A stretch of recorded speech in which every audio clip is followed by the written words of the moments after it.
এখন আমার ছায়া দেখতেও বিরক্ত লাগছে নিশ্চয়ই। কেন এসেছো? ও, সম্পর্কটা তাহলে এখনো তুমিতে আছে।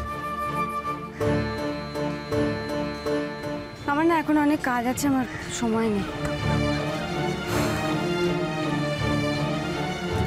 শোনো, আমি খুব ভালো করে জানি তোমার কাজ আছে আর এখন তোমার সময় নেই। হ্যাঁ, আমার কাজ আছে, আমি ব্যস্ত। তার কারণ আমার নিজের জন্য, আমার ভেতরে যে আছে তার জন্য অন্য সংস্থান করতে হচ্ছে তো আমাকে, তাই। শুধুই কি অন্য সংস্থান জোগাড় করার চেষ্টা করছো নাকি মাথার উপর ছাদেরও চেষ্টা করছো? হ্যাঁ, করবো, দরকার পড়লে সেটাও করতে হবে, কিন্তু একদিনে তো সবকিছু হবে না। ভগবান যদি দিন দেন তাহলে সেটাও করব। হ্যাঁ, যে করে দেবে সেরকম লোক তো পেয়ে গেছো। শোনো, এটা না রাস্তা, এখানে না কোনো রকম অসভ্যতা করার চেষ্টা করলে আমি চিৎকার করে লোক ডাকবো। হ্যাঁ, সেটা যে তুমি খুব ভালো পারো সেটা নিয়ে আমার মনে এখন আর কোনো সংশয় নেই। বুঝে গেছো তো? বুঝে যখন গেছো তখন তাহলে আমার পথটা ছাড়ো। আমাকে রাস্তায় দেখে এরকম দাঁড় করালে কেন? তোমার সাথে তো আমার কোনো সম্পর্ক নেই।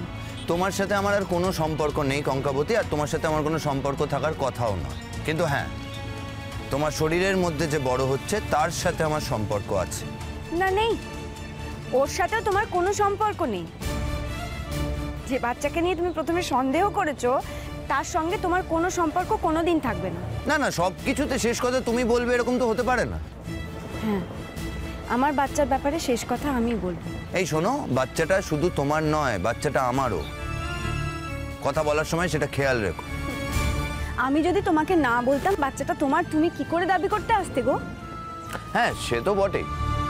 অন্যের বাচ্চা জানলে আমি কেনই বা দাবি করতে আসবো? একদম ছোট লোকের মতন কথা বলবে না। হ্যাঁ, এতদিনে তো জেনে গেছো আমি ছোট লোক। শোনো, এর থেকেও আমি বেশি ছোট লোক হতে পারি প্রয়োজন পড়লে। তুমি শুধু ছোট লোক না, তুমি অসভ্য, তুমি নোংরা লোক। তুমি নোংরা লোকও না, তুমি কি? আমি কি? বলো, থামলে কেন?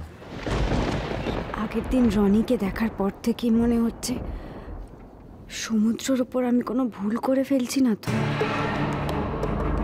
আমার বাবার হত্যাকারী সমুদ্রই নাকি